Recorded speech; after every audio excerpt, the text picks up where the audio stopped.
impossible de quitter la région Auvergne-Rhône-Alpes sans parler de la filière semi-conducteurs. On a le plaisir de recevoir pour la clôture Pierre Barnabé, le directeur général de Soitec. Bonjour. J'allais dire le nouveau directeur général, mais ça fait un certain temps que maintenant que vous êtes là, vous avez pris la direction opérationnelle de ce groupe qui a connu quelques aventures, mais bon, j'ai l'impression que ça va pas mal. Vous êtes en train de repartir de l'avant sur une vision stratégique dont vous allez nous parler, notamment évidemment les objets connectés, l'automobile qui va être un autre objet connecté et bien sûr les télécoms, la 5G. Alors peut-être simplement, vous voyez que vous étiez dans la salle, l'impression que vous avez entendu également peut-être Laurent Wauquiez, sur cette stratégie de réindustrialisation dans laquelle effectivement l'Isère, Grenoble, vous êtes implanté, joue un rôle majeur. On parlait tout à l'heure de ST Micro pour Soitec, et vous avez l'impression d'être dans un environnement qui est plus que business friendly, c'est la Silicium Valley française.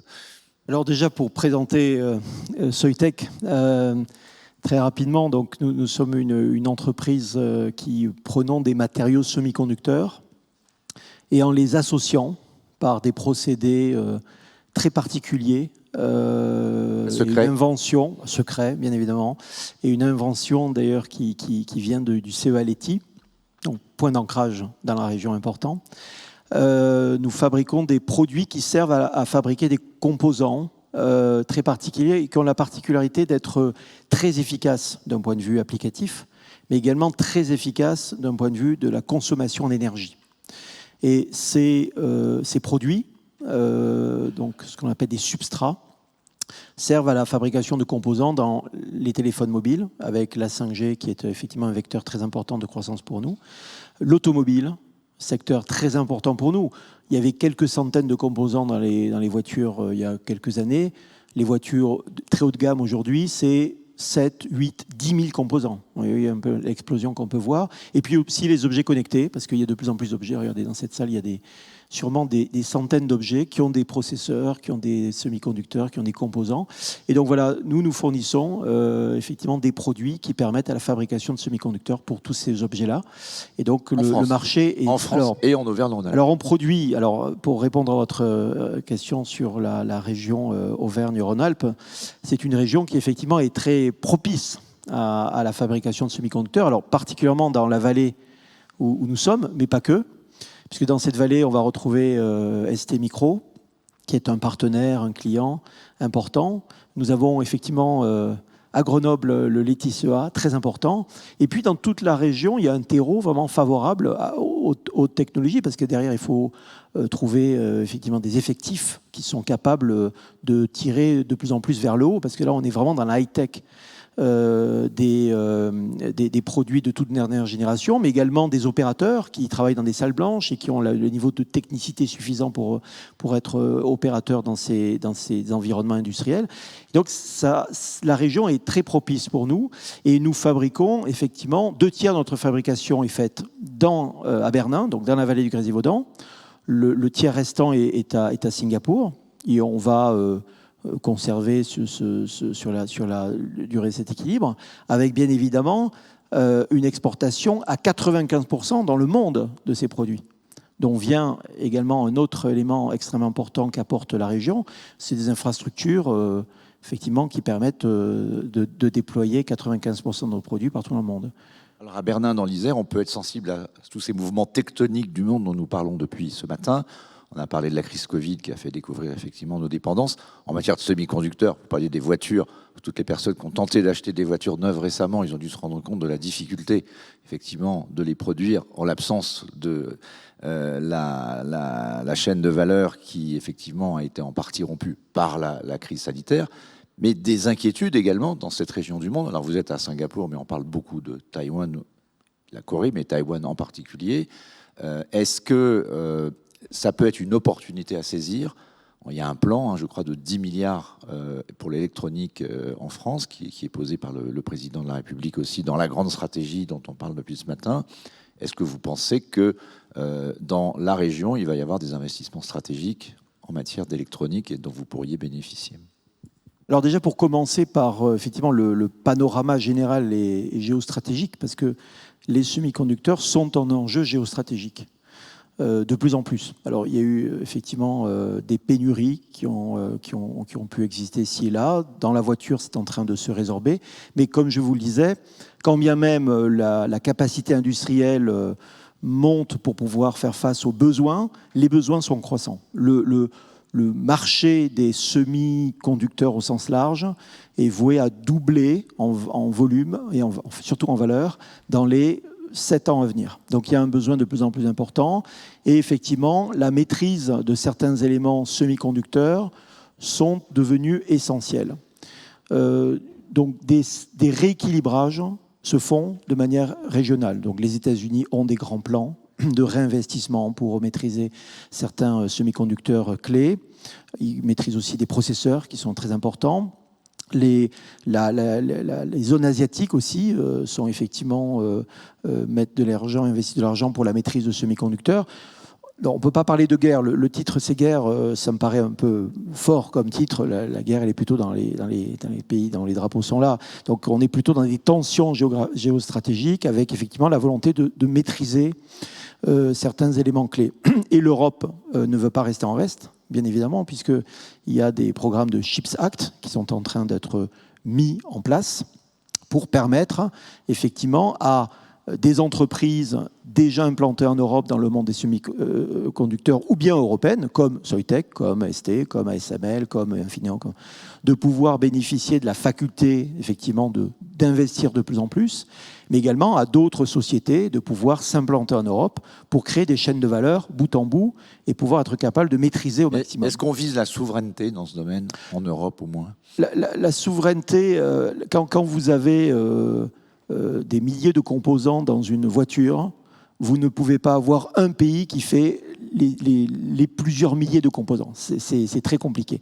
Maîtriser des éléments clés, avoir des accords stratégiques de partenariat, avoir une puissance industrielle, avoir des échanges, oui, et ça c'est très, très important. Aujourd'hui, je suis un constructeur et je me dis effectivement, ma voiture, c'est de plus en plus un smartphone sur roue.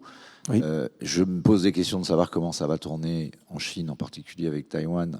On vient de voir ce qui vient de se produire en Russie avec l'Ukraine.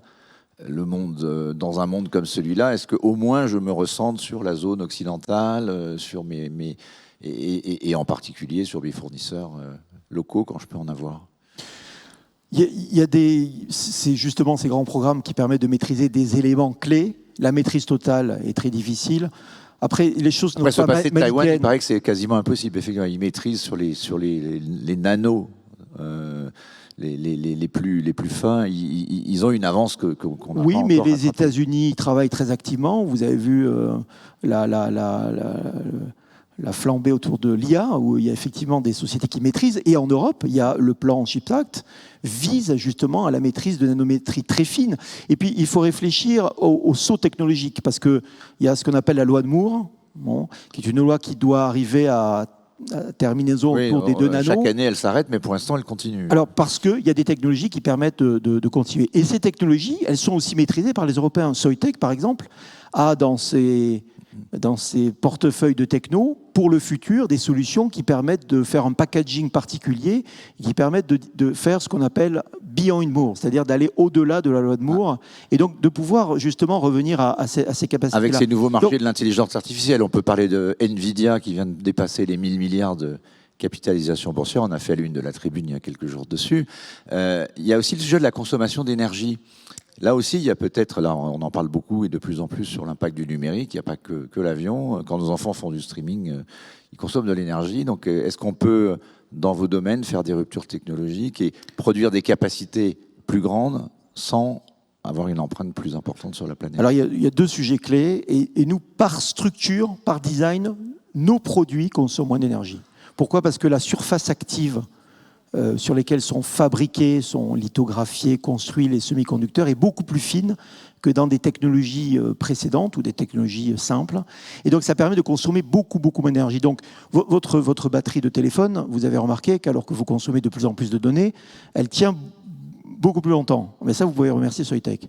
Les voitures électriques, ils vont pouvoir rouler plus loin, plus longtemps, pouvoir recharger plus vite. Vous allez bientôt pouvoir remercier Soitec.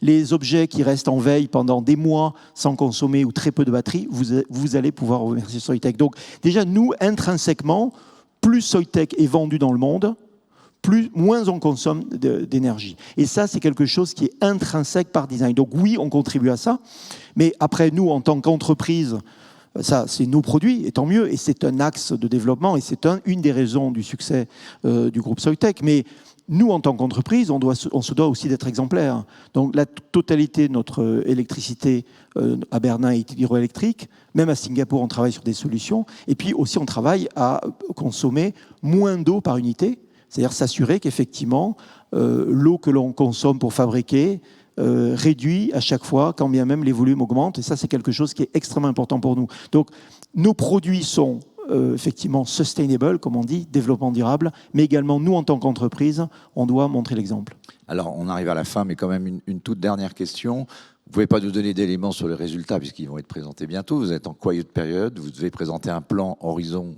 2030. Sans nous donner, évidemment, ce que vous ne pouvez pas nous dire avant le 7 juin, qu'est-ce que vous pouvez nous dire de vos espoirs de croissance, à l'échelle notamment de cette région et de la vallée du Bernin? Je peux vous donner quelque chose qui a déjà été annoncé, mais qui est extrêmement prometteur. Nous allons inaugurer, avant la fin de l'année, une usine à Bernin, qui s'appelle Bernin 4, qui sera consacrée à la fabrication de produits de carbure de silicium, et qui vont permettre d'améliorer de manière très significative la capacité de roulage des voitures électriques, et surtout réduire très très fortement le temps de recharge. Donc ça, ce sont des technologies... Un investissement de combien et combien d'emplois derrière? Je pas dire. Combien d'emplois? Je n'en dirai pas plus, mais c'est plusieurs, à terme, centaines d'emplois qui vont être effectivement créés. Et ça, c'est extrêmement important. On peut produire, important. en tout cas en France, à Bernin, de façon rentable. Mais on peut produire de façon... C'est le message clé, en fait, c'est ça. On peut produire de façon tellement rentable avec des ingénieurs, des techniciens, des opérateurs de très bon niveau, de telle manière qu'on exporte 95% de notre production partout dans le monde. Quand je dis partout dans le monde, c'est vraiment partout dans le monde. Combien d'ingénieurs vous embauchez par an? Plusieurs dizaines et centaines, ça dépend des années. On les trouve. On a, comme je vous l'ai dit, un terreau porteur sur Aura et au-delà. Et puis, on a les équipes de recherche et développement qui sont centrées à Bernin.